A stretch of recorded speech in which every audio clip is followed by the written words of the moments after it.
कोकणातील प्रत्येक अपडेट जाणून घेण्यासाठी आजच माझे कोकणच्या सोशल मीडिया प्लॅटफॉर्मला लाईक, फॉलो आणि सबस्क्राईब करा. नमस्कार, मी शिवानी सचिन मेहता. तुम्ही पाहत आहात माझे कोकण. बातमीपत्राला सुरुवात करण्यापूर्वी पाहूयात हेडलाईन्स. पेणमध्ये घरफोडी करणाऱ्या टोळीचा पर्दाफाश, मुद्देमालासह तिघांना ठोकल्या बेड्या. पेण पोलिसांची धडाकेबाज कारवाई. तुर्भे पोलिसांची धडाकेबाज कारवाई. 24 तासात चोरट्यांच्या मुसक्या आवळल्या. बिहारची सराईत टोळी अटकेत. 4.5 लाखांचा मुद्देमाल हस्तगत. PFAS रसायनाबाबत मानवाधिकार आयोग आक्रमक. प्रदूषण मंडळाला 2 आठवड्यांची नोटीस. स्थानिक नागरिकांच्या आरोग्याचा प्रश्न. केंद्र सरकारकडून चौकशीचा अहवाल मागवला. आणि पोलादपुरात अवैध दारू विक्री. निवडणुकांच्या काळात दारूचा सुळसुळाट. पोलीस प्रशासनाचे याकडे जाणीवपूर्वक दुर्लक्ष. महाबळेश्वर मार्गावर तळीरामांची मोठी गर्दी. आता पाहूया सविस्तर वृत्त. रायगड जिल्ह्यातील पेण तालुक्यात घरफोडी करणाऱ्या 3 सराईत चोरट्यांना पोलिसांनी बेड्या ठोकल्या आहेत. दुष्मी गावातील केतन देवेकर हे क्रिकेट सामना पाहण्यासाठी बाहेर गेले असताना चोरट्यांनी त्यांच्या बंद घराचे कुलूप तोडून 2,54,000चा ऐवज लंपास केला होता. या घटनेचा तपास करताना पोलिसांनी CCTV फुटेज आणि तांत्रिक विश्लेषणाची मदत घेतली. यातून स्थानिक संशयित संकेत ठाकूर याला ताब्यात घेतले असता त्याने गुन्ह्याची कबुली दिली. पोलिसांनी त्याच्यासह साथीदार गुड्डू सिंग आणि जयेश ठाकूर यांनाही अटक केली आहे. या कारवाईत 1,81,000 रुपये किमतीचे सोन्याचे दागिने आणि रोख रक्कम हस्तगत करण्यात आली आहे. पोलीस अधीक्षक अंचल दलाल यांच्या मार्गदर्शनाखाली पेण पोलिसांनी ही यशस्वी कामगिरी केली. यातील मुख्य आरोपी गुड्डू सिंग हा सराईत गुन्हेगार असून त्याच्यावर इतरही गुन्हे दाखल आहेत. या धडाकेबाज कारवाईमुळे परिसरात पोलिसांचे मोठे कौतुक होत आहे.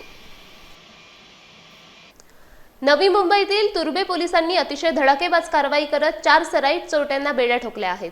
तुर्भे नाका येथील साई कम्युनिकेशन या मोबाईलच्या दुकानाचा टाळा तोडून चोरट्यांनी मोठा ऐवज लंपास केला होता. मात्र पोलिसांनी CCTV फुटेज आणि तांत्रिक तपासाच्या कौशल्याचा वापर करून अवघ्या 24 तासांच्या आत अट्टल आरोपींना जेरबंद केले आहे. पकडण्यात आलेले 4ही आरोपी मूळचे बिहार राज्याचे रहिवासी असून सध्या ते तुर्भे गाव परिसरात वास्तव्यास होते. पोलिसांनी या यशस्वी कारवाईत सुमारे 4,51,000 रुपये किमतीचा मुद्देमाल हस्तगत केला आहे. या अटकेमुळे मोबाईल चोरीच्या 4 विविध गुन्ह्यांची एकाच वेळी उकल करण्यात पोलिसांना मोठे यश मिळाले आहे. या संपूर्ण प्रकरणाबाबत सविस्तर माहिती देताना नवी मुंबईचे सहाय्यक पोलीस आयुक्त आदिनाथ बुधवंत यांनी तपास पथकाचे कौतुक केले. सध्या तुर्भे पोलीस या टोळीने शहरात आणखी कुठे गुन्हे केले आहेत का याचा अधिक सखोल तपास करत आहेत. 19/1/2026 रोजी रात्री साई कम्युनिकेशन या शॉपमध्ये चोरी झाली होती. दुकान फोडलं होतं. त्याच्यामध्ये 1,52,000चे मोबाईल्स आणि इतर इलेक्ट्रॉनिक वस्तू गेल्या होत्या. तुर्भे पोलिसांच्या आबा पाटील आणि त्यांच्या DB पथकाने याच्यामध्ये पारंपरिक आणि तांत्रिक पद्धतीने तपास करून 4 आरोपींना अटक केली आणि त्यांच्याकडून आत्तापर्यंत 5 गुन्हे उघडकीस आलेले आहेत. आणि यामध्ये आत्तापर्यंत 4,51,000चा माल हस्तगत केलेला आहे. आरोपींची काय पार्श्वभूमी? यामधील आरोपीवर एक APMC पोलीस स्टेशनला गुन्हा दाखल आहे. आणि आरोपी कशा प्रकारे चोरी करायचं म्हणजे हे आरोपी नेहमी म्हणजे बंद दुकान यामध्ये दुकान फोडून आणि इलेक्ट्रॉनिक वस्तू चोरी करण्याच्या सवयीचे आहेत. काय पोलीस कस्टडी वगैरे न्यायालयीन कोठडी वगैरे? यामध्ये या आरोपीची पोलीस कस्टडी घेण्यात आलेली आहे. तपास चालू आहे. सर, असे गुन्हे पुन्हा घडू नये म्हणून आपण नवी मुंबईकरांना किंवा तुर्भेवासीयांना काय सांगा? या ठिकाणी मी असंच यांना सगळ्यांना मी विनंती करतो की त्यांनी जास्तीत जास्त काळजी घेणं गरजेचं आहे. आणि आपल्या दुकानाच्या समोर CC कॅमेरा, त्याच्यानंतर एरियामध्ये CC कॅमेराची सोय करणं किंवा लावून घेणं अत्यावश्यक आवश्यक आहे. हे आरोपी कुठून आलेले आहे? हे तुर्भे गावामध्ये राहणारे आहेत. श्रीवर्धन शहराला पाणी पुरवठा करणाऱ्या कोट्यवधी रुपयांच्या मुख्य जलवाहिनीचा अक्षरशः फज्जा उडाल्याचे पुन्हा एकदा समोर आले आहे. ही पाईपलाईन वारंवार फुटत असल्याने दररोज लाखो लिटर शुद्ध पाणी वाया जात असून प्रत्येक दुरुस्तीवर प्रशासनाचे हजारो रुपये खर्च होत आहेत. आज जसवली येथील अंजुमन शाळेच्या गेटजवळ ही मुख्य जलवाहिनी अचानक फुटली, ज्यामुळे लाखो लिटर पाणी थेट शाळेच्या आवारात शिरले. यामुळे 26 जानेवारी प्रजासत्ताक दिनासाठी विद्यार्थ्यांनी केलेली जय्यत तयारी आणि सजावट पूर्णपणे उद्ध्वस्त झाली असून शाळेच्या मैदानावर तलावाचे स्वरूप प्राप्त झाले आहे. ऐन राष्ट्रीय सणाच्या दिवशी प्रशासनाच्या निष्काळजीपणाचा असा फटका बसल्याने शाळा प्रशासन, विद्यार्थी आणि पालकांमध्ये प्रचंड संतापाचे वातावरण निर्माण झाले आहे. कोट्यवधी रुपये खर्च करूनही ही योजना वारंवार नादुरुस्त होत असल्याने कामाच्या दर्जावर आता गंभीर प्रश्नचिन्ह उपस्थित केले जात आहेत। संबंधित विभागाने यावर तातडीने कायमस्वरूपी तोडगा काढून या कामाची सखोल चौकशी करावी अशी आक्रमक मागणी आता स्थानिक नागरिक आणि श्रीवर्धनकरांकडून जोर धरत आहे। प्रमुख गोष्ट म्हणजे अशी आहे की या श्रीवर्धन तालुक्याला जी पाईपलाईन आलेली आहे राणवलीच्या धरणामधून आणि जवळपास करोड रुपये या लाईनवरती खर्च झालेला आहे। आपण पाहता लाईन चालू झाल्यापासून आत्तापर्यंत जेवढा लाईनला खर्च नाही झाला आहे तेवढा जास्त या दुरुस्तीला झालेला आहे आणि प्रशासनाचा ह्याच्याकडे दुर्लक्ष आहे। आपण पाहताय की कशा पद्धतीने पाणी वाया चाललं आहे, म्हणजे कॉन्ट्रॅक्टरने निकृष्ट दर्जाचं काम केलेलं आहे आणि ह्याच्याकडे कशा पद्धतीने प्रशासन लक्ष देणार आहे। श्रीवर्धन तालुक्यातली जनता नक्की पाणी पिणार की पाणी टंचाईला सामोरं जाणं हा मोठा प्रश्न आहे। आणि आपण इथं शाळाही बघताय की परवा 26 जानेवारी आहे आणि आपण पाहू शकता की सरांनी सकाळपासून मेहनत घेतली की मुलांनी ध्वजवंदन पाण्यात करायचं की कसं करता मोठा प्रश्न पडलेला आहे। तर प्रशासनाला माझी विनंती आहे की या पाईपलाईनकडे जास्तीत जास्त लवकरात लवकर लक्ष देऊन आपण निकृष्ट दर्जाच्या झालेल्या कामाकडे लक्ष देऊन कॉन्ट्रॅक्टरवर कडक कारवाई व्हावी, त्या पद्धतीने आमची भूमिका आहे। सोमवार को 26 जनवरी के उत्सव है और उस मौके पर यहाँ कवायद की पूरी तैयारी किए थे, ग्राउंड वगैरह बनाए थे, लेकिन ये पानी की वजह से पूरा ग्राउंड जो है ख़राब हो गया। अभी जब तक पानी सूखेगा नहीं है, यहाँ से पानी की निकासी नहीं होगी, तब तक कि हम दोबारा ग्राउंड बना नहीं सकते और बच्चों को कवायद करने में भी दिक्कत होगी। 26 जनवरी का जो प्रोग्राम है वो भी डिस्टर्ब होगा, सही तरीके से हो नहीं पाएगा। अगर ये जल्द से जल्द अभी ये पानी रोक दिया जाता है तो कल संडे है तो हो सकता है कल थोड़ा काम हो जाए, बारिश पानी रुकने की वजह से, तो दोबारा ग्राउंड बनाया जा सकता है शाम में। रत्नागिरी जिल्ह्यातील लोटे परशुराम औद्योगिक वसाहतीत इटलीहून आणलेल्या पीफास रसायन निर्मिती उपकरणामुळे आरोग्याचा गंभीर प्रश्न निर्माण झाला आहे। या प्रकरणी राष्ट्रीय मानवाधिकार आयोगाने कठोर पावले उचलत केंद्र सरकार आणि महाराष्ट्र प्रदूषण नियंत्रण मंडळाला नोटीस बजावली आहे। या घातक रसायनांमुळे कर्करोग आणि हार्मोनल बिघाड यांसारखे गंभीर आजार होण्याची भीती तक्रारीत व्यक्त करण्यात आली आहे। पुण्यातील मुक्ता भातखंडे जोशी यांच्या तक्रारीची दखल घेत आयोगाचे सदस्य प्रियंक कानुंगो यांनी 2 आठवड्यात सविस्तर अहवाल सादर करण्याचे आदेश दिले आहेत। इटलीतील मिटेनी संस्थेने हे घातक प्रकल्प भारतात हलवल्याचा गंभीर आरोप आहे। डोंबिवली आणि तळोजा येथील प्रदूषणाचे दाखले देत प्रशासनाच्या कार्यक्षमतेवरही प्रश्नचिन्ह उपस्थित करण्यात आले आहे। स्थानिकांच्या आरोग्याचे रक्षण करण्यासाठी स्वतंत्र तज्ज्ञांमार्फत चौकशीची मागणी करण्यात आली असून या प्रकरणाकडे संपूर्ण राज्याचे लक्ष लागले आहे। फॉरेव्हर केमिकल्सच्या या धोक्यामुळे सध्या लोटे परशुराम परिसरात भीतीचे वातावरण पसरले आहे। रायगड जिल्ह्यातील पोलादपूर तालुक्यातील कापडे विभागात सध्या अवैध दारू विक्रीचा मोठा सुळसुळाट झाला आहे। महाबळेश्वर मार्गावरील हॉटेल आणि बियर शॉप्समध्ये राजरोसपणे बेकायदेशीर इंग्लिश दारूची विक्री सुरू आहे। विशेष म्हणजे आगामी जिल्हा परिषद निवडणुकांच्या पार्श्वभूमीवर या व्यवसायाला अधिक वेग आल्याचे पाहायला मिळत आहे। राज्य उत्पादन शुल्क विभाग आणि स्थानिक पोलादपूर पोलीस या गंभीर प्रकाराकडे जाणीवपूर्वक दुर्लक्ष करत असल्याचा आरोप स्थानिक नागरिक करत आहेत। रात्रीच्या वेळी या मार्गावर तळीरामांची मोठी गर्दी होत असून यामुळे कायदा व सुव्यवस्थेचा गंभीर प्रश्न निर्माण झाला आहे। प्रशासन केवळ नावापुरती कारवाई करून जनतेची दिशाभूल करत असल्याचे चित्र आहे। एकीकडे वाहतुकीवर कारवाई होते, मात्र प्रत्यक्ष विक्रेत्यांना अभय दिले जात असल्याने तीव्र संताप व्यक्त होत आहे। निवडणुकांच्या काळात वाढलेल्या या अवैध धंद्यांवर प्रशासन लगाम लावणार का असा सवाल कापडे विभागातील जनता उपस्थित करत आहे। सिंधुदुर्गमध्ये माध्यमांशी संवाद साधताना मंत्री नितेश राणे यांनी एमआयएमचे नेते इम्तियाज जलील यांच्यावर सडकून टीका केली आहे। जलील यांनी किरीट सोमय्या यांना दिलेल्या धमकीचा राणे यांनी चांगलाच समाचार घेतलाय, पाहूयात। त्या हिरवा साप विसरलेला आहे कदाचित, की त्याच्या पूर्वजांना औरंगजेब असेल, टिपू असेल, त्यांना ह्याच अशाच पद्धतीने आमचा महाराष्ट्र आणि आमचा भारत देश, आमचा हिंदू राष्ट्र हा हिरवा करायचा होता आणि त्यांना आमच्या छत्रपती शिवाजी महाराजांनी, छत्रपती संभाजी महाराजांनी ह्याच महाराष्ट्रामध्ये गाडलाय, दफन केलेला आहे।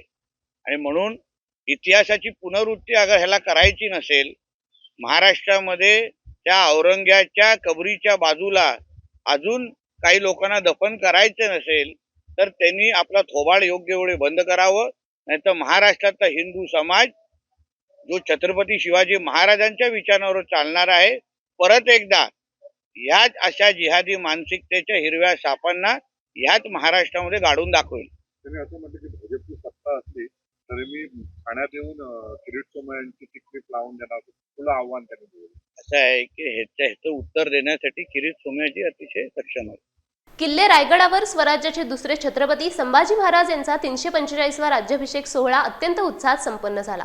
सलग 2 दिवस चाललेल्या ऐतिहासिक सोहळ्याची सांगता आज ढोल ताशांच्या कडकडाटात आणि छत्रपती संभाजी महाराज की जय अशा जयघोषाने करण्यात आली.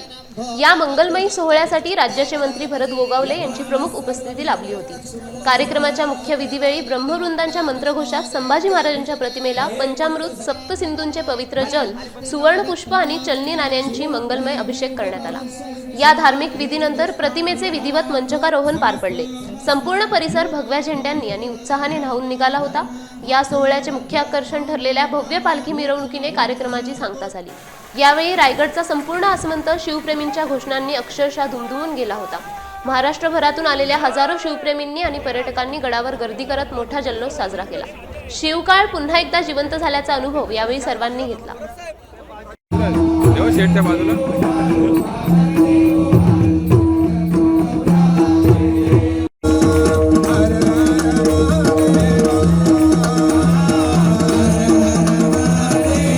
भुवनेश्वर जिल्हा परिषद निवडणुकीत मोठी राजकीय उलथापालथ झाली आहे.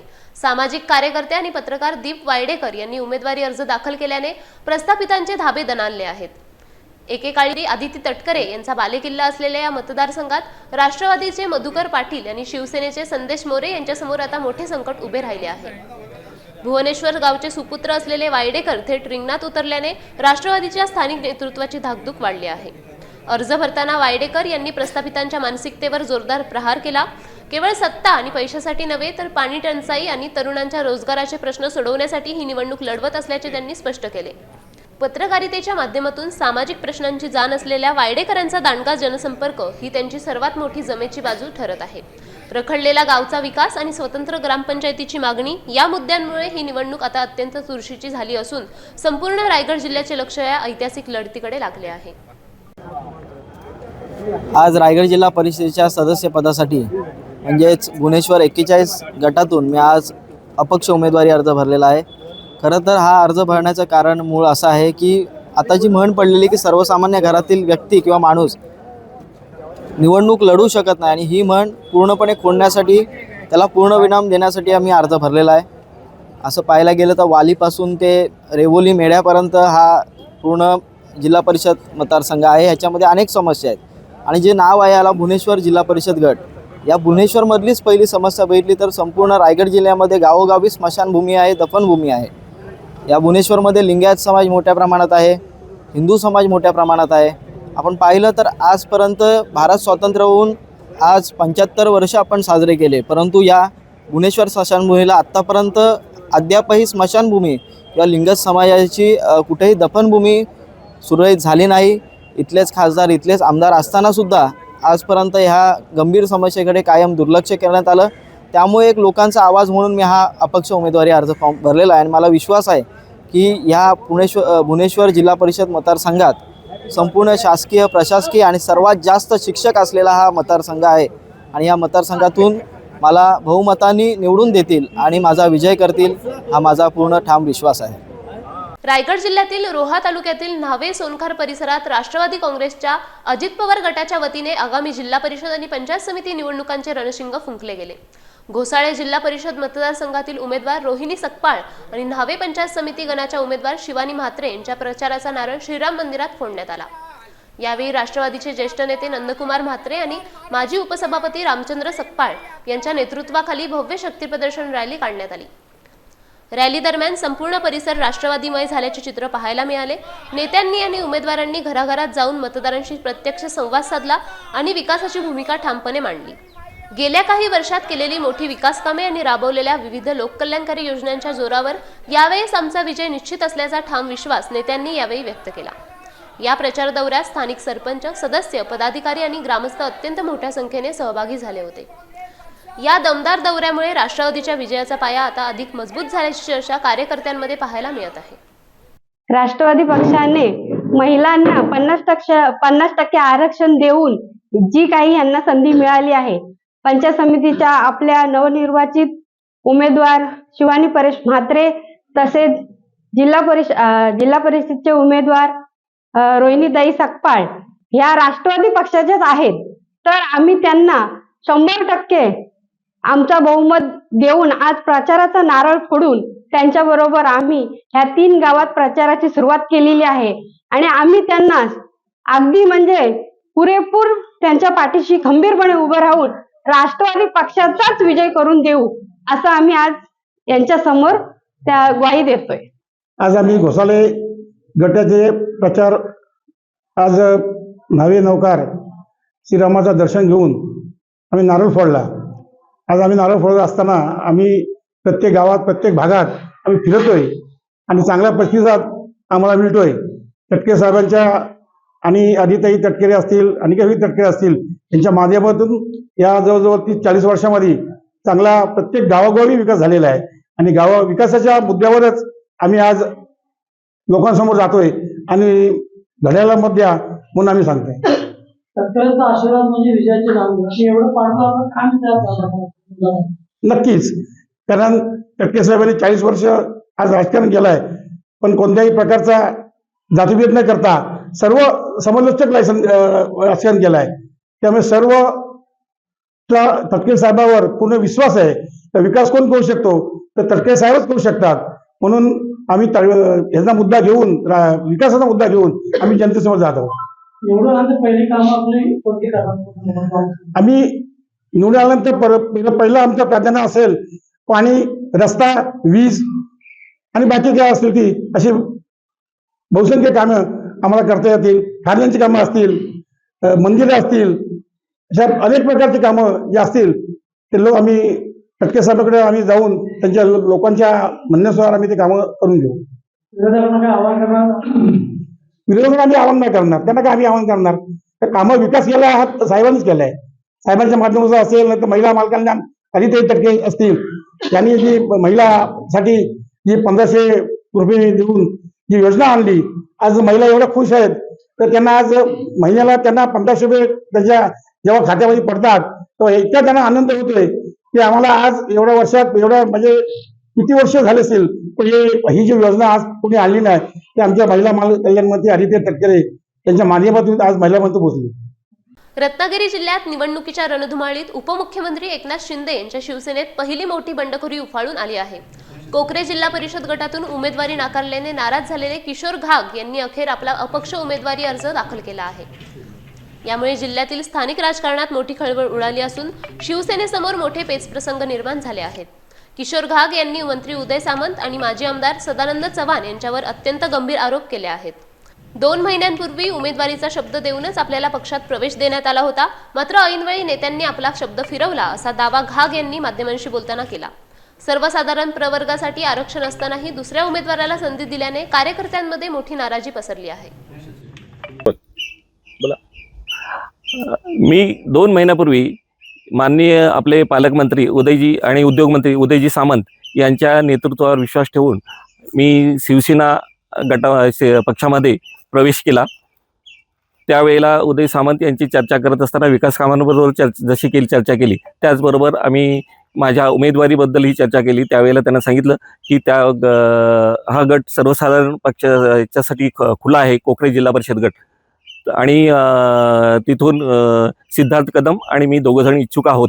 त्यावेळेला उदय सामंत यांनी सांगितलं की जर तो सर्वसाधारण गटासाठी इच्छुक उमेदवार जर असेल तर तिथे आम्ही सर्वसाधारणचाच उमेदवाराचाच विचार करू, आणि त्यांच्या शब्दावरचा विश्वास ठेवून मी 2 महिने या विभागामध्ये काम करत आहे.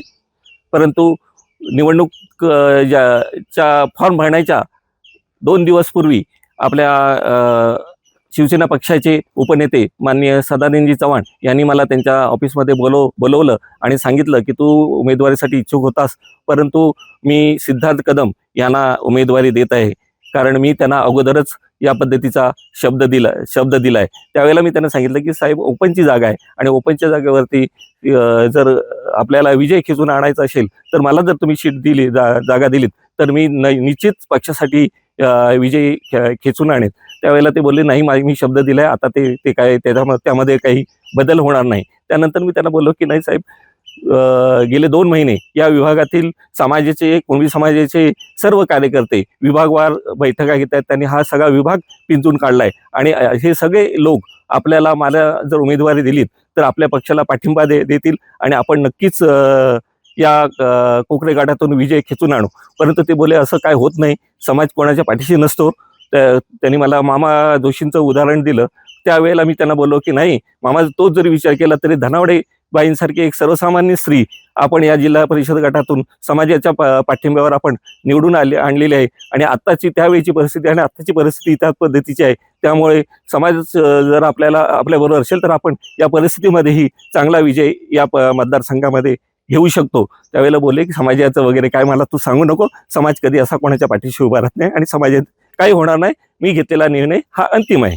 परंतु ज्या वेळेला आम्ही प्रवेश केला त्यावेळेलाच पालकमंत्री उदय सामंत एक बोलताना बोलून सांगितलं होतं त्यांनी की अशी कोणाच्या शिफारशीने किंवा कोणी कोणाला शब्द दिला म्हणून कोणालाही तिकीट मिळणार नाही. जो पक्षामध्ये आहे त्याचा पूर्णपणे आम्ही विचार करू आणि निवडून येण्याची ज्याची क्षमता आहे त्यालाच आम्ही तिकीट देऊ. त्या पद्धतीने आम्ही त्यांच्या शब्दावरती विश्वास ठेवून काम करत होतो. पण 2 दिवसापूर्वीच आम्हाला या पद्धतीने सांगून आमची घोर निराशा केलेली आहे आणि ही निराशा आमच्यावर झालेला अन्याय हा पक्षाचे सर्व नेता, ज्येष्ठ नेते आपले एकनाथजी शिंदे साहेब यांच्यापर्यंत जावा म्हणून मी या विभागातून अपक्ष फॉर्म भरलेला आहे. रायगड जिल्हा परिषदेच्या आवास मतदारसंघातून काँग्रेसचे अधिकृत उमेदवार राजाभाऊ ठाकूर यांनी आपल्या निवडणूक प्रचाराचा जोरदार श्रीगणेशा केला आहे. अलिबाग तालुक्यातील सासवणे गावातील ग्रामदैवत फुलाई देवीच्या मंदिरात परंपरेनुसार नारळ वाढवून त्यांनी प्रचाराला अधिकृत सुरुवात केली. यावेळी काँग्रेस पक्षाचे असंख्य कार्यकर्ते आणि स्थानिक नागरिक मोठ्या संख्येने उपस्थित होते. आपल्या प्रचारादरम्यान राजाभाऊंनी मतदारसंघातील रस्ते आणि पाणी यांसारख्या मूलभूत समस्या सोडवण्यावर विशेष भर देण्याचे जाहीर आश्वासन दिले आहे. विशेषतः या भागातील गंभीर वाहतूक कोंडी सोडवण्यासाठी विशिष्ट ठिकाणी पूल उभारण्याची त्यांची जुनी मागणी असून जिल्हाधिकाऱ्यांनी याला सकारात्मक प्रतिसाद दिला आहे. विरोधकांनी कौटुंबिक नात्यातील महिला उमेदवाराला मुद्दाम रिंगणात उतरवून राजकीय खेळी खेळली असली तरी प्रत्यक्ष निवडणूक लढवणे आणि जिंकणे इतके सोपे नसते असा रोखठोक टोला ठाकूर यांनी पत्रकारांशी बोलताना लगावला. राजाभाऊंच्या कामावर विश्वास दाखवून जनता त्यांना साथ देईल असा विश्वास कार्यकर्त्यांनी येथे मोठ्या प्रमाणावर व्यक्त केला आहे. रायगड जिल्ह्यातील जिल्हा परिषद आणि पंचायत समिती निवडणुकीची रणधुमाळी आता खऱ्या अर्थाने सुरू झाली आहे. खालापूर तालुक्यातील अख्तरगाव जिल्हा परिषद गटातून महायुतीच्या उमेदवार रेश्मा पाटील आणि खानाव पंचायत समिती गणातून भाई शिंदे यांच्या प्रचाराचा धडाकेबाज शुभारंभ करण्यात आला. कर्जत खालापूर मतदारसंघाचे आमदार महेंद्र थोरवे यांच्या हस्ते रानसई येथील ग्रामदैवताचे दर्शन घेऊन आणि नारळ फोडून या निवडणूक मोहिमेची विधिवत सुरुवात झाली. यावेळी शिवसेना शिंदे गट, भाजप आणि RPI महायुतीच्या कार्यकर्त्यांनी मोठे शक्ती प्रदर्शन केले. आमदार थोरवे यांनी विश्वास व्यक्त केला की महायुतीने केलेल्या विकास कामांच्या जोरावर जनतेचा कौल पुन्हा एकदा युतीच्या उमेदवारांच्याच बाजूने असेल.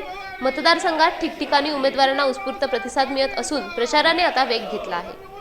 या प्रसंगी महायुतीचे सर्व प्रमुख पदाधिकारी आणि कार्यकर्ते मोठ्या संख्येने उपस्थित होते. यामुळे आगामी काळात तालुक्यातील राजकीय वातावरण अधिकच तापण्याची चिन्हे आहेत.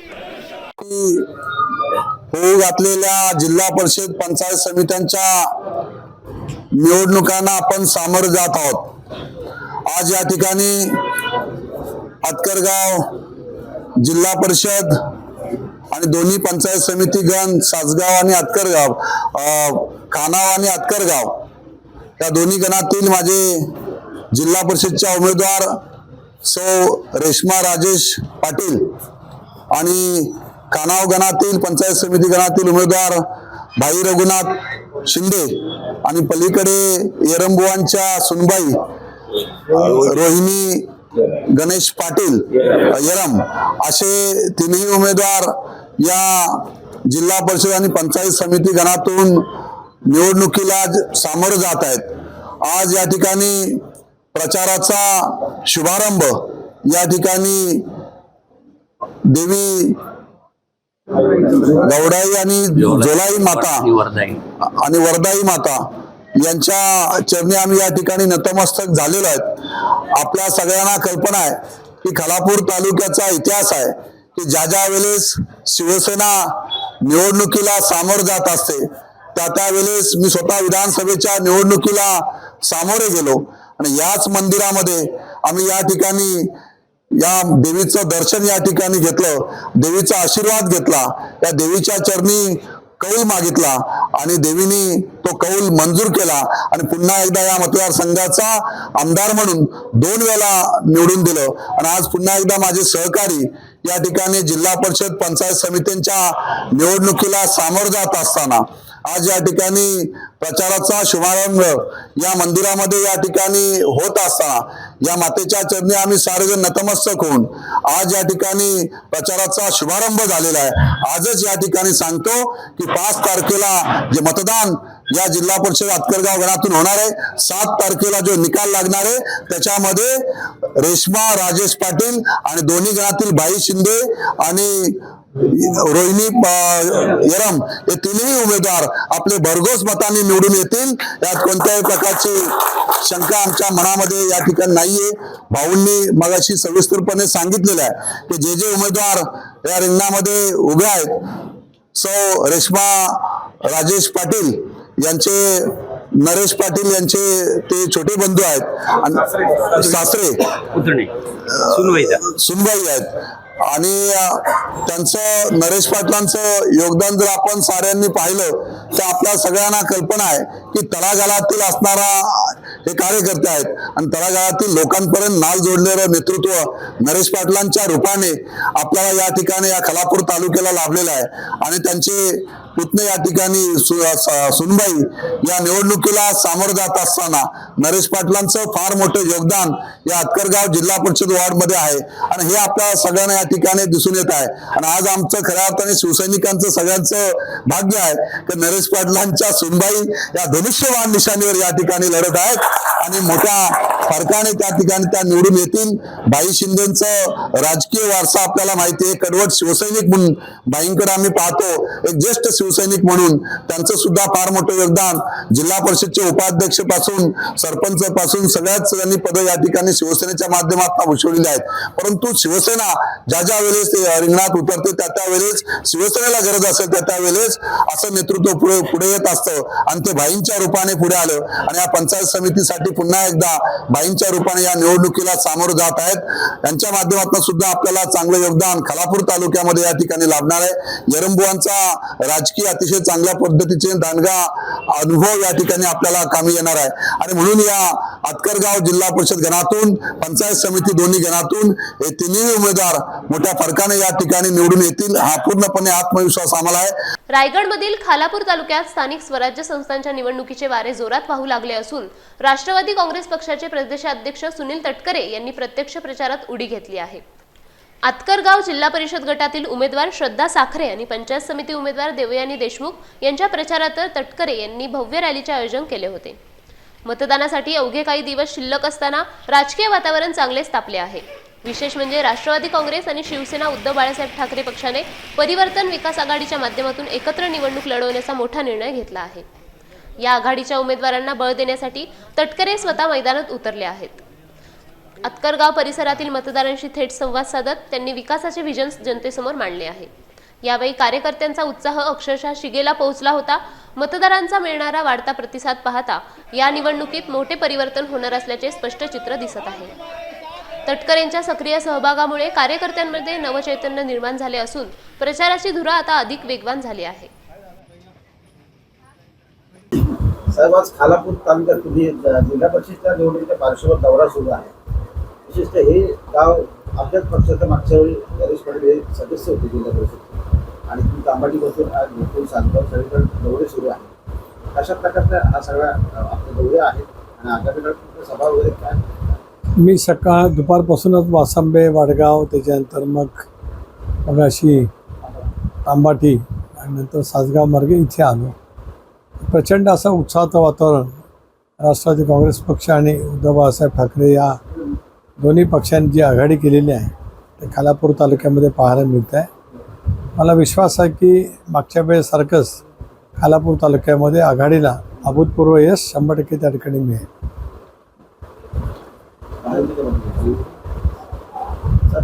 महायुती एकीकडे इतर झालेली आहे आणि एकीकडे आपण परिवर्तन माध्यमातून लढतो. ही लढाई देखील कशा प्रकारे नगरपालिका बघायला मिळली तशीच लढाई आता बघायला मिळते. हे कसं आहे की नगरपालिकेच्या निवडणुकीचं परिमाण वेगळं असतं, जिल्हा परिषद पंचायत समितीच्या निवडणुकीचं परिमाण वेगळं राहतं खरं आहे की महायुती म्हणून राज्याच्या सरकारमध्ये राष्ट्रवादी काँग्रेस पक्ष एक महत्त्वाचा घटक पक्ष आहे. परंतु आपण राज्यभरामध्ये पाहिलं मधल्या कालावधीमध्ये नगरपालिका, नगरपंचायती, महानगरपालिकेच्या निवडणुका झाल्या. त्यावेळेला तिन्ही प्रमुख पक्ष, भारतीय जनता पक्ष असेल, राष्ट्रवादी असेल, शिवसेना असेल, हे फार कमी ठिकाणी एकत्रित लढले. कुठे भाजप आणि शिवसेना युती झाली, कुठे शिवसेना आणि राष्ट्रवादी काँग्रेस पक्ष युती झाली, कुठे राष्ट्रवादी काँग्रेस पक्ष आणि भारतीय जनता पक्ष युती झाली. त्यामुळे स्थानिक पातळीवरच्या या संबंध निवडणुकांच्यामध्ये अशापैकी वेगवेगळी युती किंवा आघाडी त्या ठिकाणी होत असते. इथे मी तुम्हाला निर्विवादपणाने जे काही चित्र आज मी पाहिलेलं आहे हे पाहिल्याच्या नंतर यावेळेला परिवर्तन आघाडी ही कर्जत खालापूरमध्ये 100% चांगलं यश मिळवेल. बिघाड प्रश्न असा आहे की आपल्या पक्षाचे जिल्हाध्यक्ष सुधाकर खरे काल एका प्रचारात बघायला मिळाले. कधीपर्यंत प्रचारात ऍक्टिव्ह होतील किंवा काय अशा काही घडामोडी आहेत का? न्यायालयीन प्रक्रियेचा तो भाग असल्यामुळे त्याच्यावरती मी काय अधिक भाष्य करणार नाही. योग्य वेळेला काळाच्या उदरात त्याची उत्तरं मिळत असतात. पक्ष म्हणून, राष्ट्रवादी काँग्रेस पक्ष म्हणून ज्या निर्धाराने पक्षाच्या वाढीसाठी सुधाकर खारे यांनी काम केले आहे, जनमानसामध्ये त्यांनी त्यांची प्रतिभा कष्टाने, मेहनतीने, प्रतिकूल परिस्थितीमध्ये उभी केलेली आहे. त्यामुळे या निवडणुकीमध्ये त्यांचं पाठबळ पक्षाच्या उमेदवारांना निवडून आणण्यासाठी प्रचंड प्रमाणावरती उपयुक्त ठरेल. साहेब, उद्धव ठाकरे यांचा जो पक्ष आहे तो सुनील तटकरेंना विकला गेला अशा प्रकारची टीका विद्यमान आमदारांनी अर्ज भरताना केली होती. कसं बघता याच्याकडे? ज्यांचं राजकीय आयुष्य त्या नावाने सुरू झालं त्यांनी तो पक्ष कोणाला तरी विकला म्हणणं म्हणजे विकृत मनोवृत्तीचं ते द्योतक आहे. आणि अनेकांची मनोवृत्ती अशीच असते की आपण काय पद्धतीने काम करत असतो, कशा पद्धतीने पोचत गेलो, कुठल्या स्तरावरती, त्याचा विसर पडत खूप प्रवृत्तीने काही मंडळी आपले राजकीय विचार मांडत असतात. मला असं वाटतं याच्यापेक्षा दुसऱ्या प्रवृत्तीचे ते विचार आहेत असं मी मानत नाही. उद्धव बाळासाहेब ठाकरे या पक्षाचे या तालुक्यामध्ये काम करणारे कार्यकर्ते हे पक्षाशी इमान ठेवून काम करतात. स्वर्गीय हिंदुहृदय सम्राट बाळासाहेब ठाकरे यांनी जे त्यांना विचार दिले त्या विचाराशी प्रामाणिक राहून त्यावेळेला ते काम करत असतात. अशा वेळेला अशी युती होत असते. कदाचित त्यांना विसर पडला असेल की राज्यात काही ठिकाणी ज्या उद्योगजींना शिव्यांची लाखोली वाहिली त्यांच्या सहकाऱ्यांच्या जवळ युतीसुद्धा यांच्या पक्षाने केलेली आहे. त्याच्यामुळे काही बाबतीमध्ये बोलण्याचा नैतिक अधिकार त्यांना नाही. पण नैतिकता कोणाकडे असते? नैतिक हा शब्द मी वापरला तो रूढ अर्थाने वापरला, पण ज्यांच्या विचारात नैतिकतेचा स्पर्शच नाही त्यांच्या विचारावरती फारसं मत प्रदर्शन करणं वेळ घालवण्यासारखं आहे. सर, या प्रभागातून या वार्डातून निवडून गेलेला पंचायत समिती सदस्य सभापती झालाय. मागच्या वेळेस जिल्हा परिषदेचा सदस्य सुद्धा सभापती झाला होता. त्यावेळी सदा साखरे आणि देवेंद्र देशमुख यांना काही संधी घेतला, कारण तुम्ही प्रांताध्यक्ष आहात पक्षाचे. मी प्रांताध्यक्ष म्हणून माझ्या 2 छोट्या भगिनीच्या प्रचाराच्या निमित्ताने या ठिकाणी आलो. त्यांना भरघोस मताने प्रचंड विजय करणं हे पहिलं कर्तव्य आहे. खालापूर पंचायत समितीवरती राष्ट्रवादी काँग्रेस पक्ष, उद्धव बाळासाहेब ठाकरे या पक्षाचा निर्विवादपणाने झेंडा फडकवणं हे आमचं पहिलं उद्दिष्ट आहे. बाकी निर्णय आम्ही एकोपाने घेतो. सिंधुदुर्ग जिल्ह्यात आडेली पंचायत समिती निवडणुकीत शिंदे शिवसेनेचे माजी तालुकाध्यक्ष नितीन मांजरेकर यांनी बंडखोरीचा पवित्रा कायम ठेवला आहे. माघार नाहीच, निवडणूक जिंकणारच असा खंबीर निर्धार त्यांनी व्यक्त केल्याने महायुतीच्या गोटात मोठी खळबळ उडाली आहे. मांजरेकर हे शालेय शिक्षण मंत्री दीपक केसरकर यांचे कट्टर समर्थक मानले जातात. मात्र त्यांनी अपक्ष लढण्याचा निर्णय घेतल्याने सत्तेतील शिवसेनेची डोकेदुखी आता चांगलीच वाढली आहे. सामान्य शेतकरी कुटुंबातील आणि एका प्राथमिक शिक्षकाचा मुलगा असल्याने भीतीपोटी उमेदवारी मागे घेतल्याचा शिक्का बसू नये अशी त्यांची स्पष्ट भूमिका आहे. केवळ स्थानिक विकास आणि जनतेचे प्रलंबित प्रश्न सोडवण्यासाठी आपण मैदानात असल्याचे त्यांनी सांगितले. मांजरेकर यांच्या या भूमिकेमुळे आडेली मतदारसंघातील राजकीय समीकरणे पूर्णपणे बदलण्याची दाट शक्यता निर्माण झाली आहे. या बंडखोरीचा मोठा फटका महायुतीला बसण्याचे संकेत मिळत असून आता या चुरशीच्या लढतीकडे संपूर्ण जिल्ह्याचे लक्ष वेधले गेले आहे. मी अपक्ष म्हणून उमेदवारी अर्ज दाखल केलेला आहे. मी कुठच्याही परिस्थितीमध्ये माघार घेणार नाही. कारण ह्या भागातील असंख्य लोकांनी मला आपला पाठिंबा फोन करून किंवा प्रत्यक्ष भेटून दर्शवलेला आहे. त्याच्यामुळे माघार घेणं म्हणजे एक प्रकारचं कुठल्या तरी दबावाच्या राजकारणाला बळी पडणं किंवा असं काहीतरी गोष्ट असते. आणि मला तर तसं जीवनामध्ये माझे वडील प्राथमिक शिक्षक होते आणि एक सर्वसामान्य कुटुंबातला शेतकरी कुटुंबातला मनुष्य आहे. जय पराजयाची चिंता करत नाही, त्याच्यामुळे माघार घेणार नाही.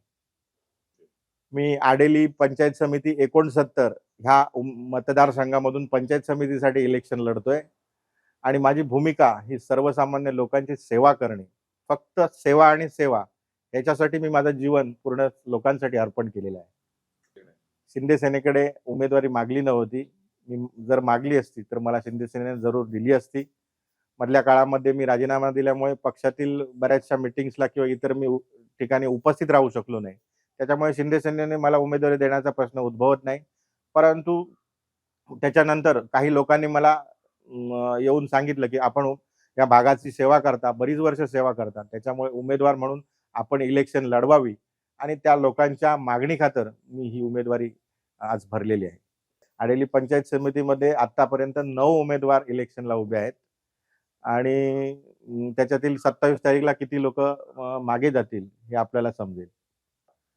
विजयासाठी तर प्रत्येक मनुष्य प्रयत्न करत असतो, परंतु मायबाप जनता ठरवते की कोणाला आपण जिंकून आणायचं. मला आशा आहे की मी जे काम गेली कित्येक वर्ष करत आलो आणि लोकांच्या मागणीस्तव आज इलेक्शनला उभा आहे, त्यामुळे मला वाटतं की मी विजयी होऊ शकतो. अजिबात माघार घेणार नाही. रत्नागिरी जिल्ह्यातील लांजा तालुक्यात आगामी जिल्हा परिषद आणि पंचायत समितीच्या 2026च्या निवडणुकांचे बिगुल वाजले असून राजकीय वातावरण चांगलेच तापले आहे. महायुतीने या निवडणुकीत पूर्ण ताकदनिशी उडी घेतली असून जिल्हा परिषदेच्या 4 तर पंचायत समितीच्या 8 जागांसाठी आपले उमेदवार मैदानात उतरवले आहेत. नुकतीच गोविळ येथे आसगे गटाच्या उमेदवार मनीषा गणेश लाखन आणि वेरवली गणाच्या उमेदवार साक्षी भिकाजी चव्हाण यांच्या प्रचारार्थ भव्य जाहीर सभा पार पडली. या सभेला संबोधित करताना आमदार किरण सामंत यांनी महायुतीच्या उमेदवारांना भरघोस मताधिक्याने विजयी करण्याचे कळकळीचे आवाहन केले. यावेळी माजी आमदार राजन साळवी आणि ज्येष्ठ नेते राजन देसाई यांनीही कार्यकर्त्यांना मार्गदर्शन करत विजयाचा निर्धार व्यक्त केला. महायुतीच्या या शक्ती प्रदर्शनामुळे विरोधकांचे धाबे दणाणले असून ग्रामीण भाग प्रचाराच्या धुराळ्याने भरून गेला आहे. मतदारांचा मिळणारा वाढता प्रतिसाद पाहता या निवडणुकीत महायुतीचे वर्चस्व राहणार असल्याचे चित्र स्पष्टपणे दिसून येत आहे. रायगड जिल्हा परिषदेचे माजी आणि शेकापचे अधिकृत उमेदवार संजय जांभळे यांनी आपल्या उमेदवारीबाबत सुरू असलेल्या अफवांचे जोरदार खंडन केले आहे. वडखळ गटातून निवडणूक लढवत असताना विरोधकांनी त्यांच्या विरोधात पद्धतशीरपणे अपप्रचार सुरू केल्याचा गंभीर आरोप जांभळे यांनी पत्रकार परिषदेत केला. मी निवडणूक रिंगणातून कदापि माघार घेणार नाही, मी एक लढवय्या असून जनतेची फसवणूक करणार नाही, असा ठाम निर्धार यावेळी व्यक्त केला आहे. काल मी साल नंबर 1, 2 शिर्की, बोरवा असं प्रचार करत असताना संध्याकाळी काही लोकांचे मला फोन आले, जे माझे प्रतिस्पर्धी आहेत. त्यांनी अशी अफवा करायला आता सुरुवात केली की 27 तारखेला संजय जांभळे फॉर्म पाठीमागे घेणार आहे. मला कलकलीची मतदार बांधवांना विनंती आहे की मी समाजाशी कधीच गद्दारी करणार नाही आणि मारता मारता असला बालंट मी लावून घेणार नाही. आयुष्य खूप मोठं असतं पण छोटं पण असतं.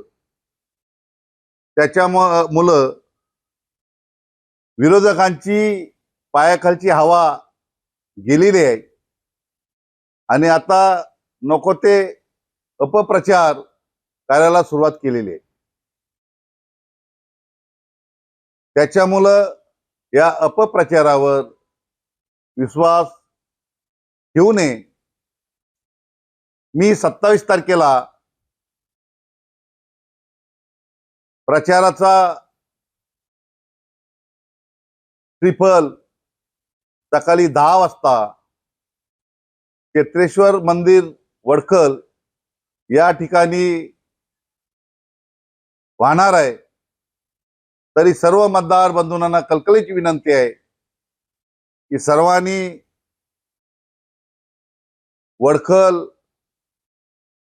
श्री क्षेत्रेश्वर मंदिरात सकाळी 10 वाजता हजर राहायचं आहे. आदरणीय जयंतभाई यांचा पूर्ण माझ्या पाठीशी वरद हस्त आहे आणि त्याच्यामुळं अर्ज पाठीमागे घेणं आणि जनतेला फसवणे हे माझ्या रक्तात नाही. मी मर्दाची औलाद आहे. मला लढायला आवडतं, मला पळून जायला आवडत नाहीये. तुकाराम महाराज बोललेले आहेत की पुत्र व्हायचा गुंडा ज्याचा तिन्ही लोकी झेंडा, 4 छक्क्यांपेक्षा एक पक्का बरा आणि शंडापेक्षा माझ्यासारखा गुंड बरा. त्याच्यामुळं माझ्यावर अफवा करू नका, माझ्या विरोधात अफवा पसरवू नका. आणि खरंच जर तुम्हाला लढायचं आहे तर पायावर पाय ठेवून लढा. की जनता तुम्हाला आज गावोगावी जाता तुम्हाला जाब विचारते की तुम्ही 8.5 वर्षात काय केलं. तुम्ही कुणाच्या सुखदुःखात नाही, तुम्ही कुणाच्या एखाद्याला मदत करायची आहे तर तुम्हाला प्रशासन कसं चालवतं ते पण माहिती नाही. मग 8.5 वर्षे काय तुम्ही गोट्या खेळत होते का? त्याच्यामुळं सर्व जनतेला कळकळीची विनंती आहे की हा संजय दामले आहे. हा संजय दामले कधी माघार घेत नाही. जीवनामध्ये हार जीत होत असते, ताकद या संजय दामलेमध्ये आहे. त्याच्यामुळे सर्व जनतेला कळकळीची विनंती आहे की यावेळेस हा जनतेचा विजय 100% होणार. यातील मात्र खंत नाही. एवढंच मी तुम्हाला सांगतो. चिपळूण येथील श्रीराम एज्युकेशन सोसायटीच्या वतीने स्त्रीत्वाचा सन्मान या संकल्पनेवर आधारित हळदी कुंकू आणि तिळगुळ समारंभ नुकताच उत्साहात संपन्न झाला. परांजपे मोतीवाले हायस्कूलच्या भव्य प्रांगणात आयोजित या सोहळ्याला चिपळूणच्या उपनगराध्यक्षा सौ रुपाली दांडेकर यांच्यासह महिला व बालकल्याण सभापती सौ रसिका देवळेकर यांची प्रमुख उपस्थिती होती. या कार्यक्रमात समाजातील विविध क्षेत्रातील शेकडो महिलांनी हजेरी लावून स्त्री शक्तीचा जागर केला. श्रीराम एज्युकेशन सोसायटीच्या उपाध्यक्ष सौ सई वरवटकर आणि इतर मान्यवर महिला पदाधिकाऱ्यांच्या मार्गदर्शनाखाली हा दिमागदार सोहळा पार पडला. कार्यक्रमाचे मुख्य आकर्षण ठरले ते म्हणजे आयोजित करण्यात आलेले 3 लकी ड्रॉ. या स्पर्धेतील विजेत्या भाग्यवान महिलांना मान्यवरांच्या हस्ते मानाची पैठणी देऊन सन्मानित करण्यात आले. या उपक्रमातून महिलांमधील स्नेहभाव वाढवण्यासोबतच त्यांच्या कर्तृत्वाचा गौरव करण्यात आला. यावेळी सौ शिल्पा जागोष्टे आणि मुख्याध्यापिका सौ मुग्धा चक्रदेव यांच्यासह अनेक मान्यवर महिला उपस्थित होत्या. सर्व महिलांनी पारंपरिक पद्धतीने तिळगुळ देऊन शुभेच्छांची देवाणघेवाण केल्याने कार्यक्रमात एक वेगळीच रंगत आली होती. या बातमीपत्रासह वेळ झाले इथेच थांबण्याची. भेटूयात पुढील बातमीपत्रात. तुम्ही पाहत रहा माझे कोकण.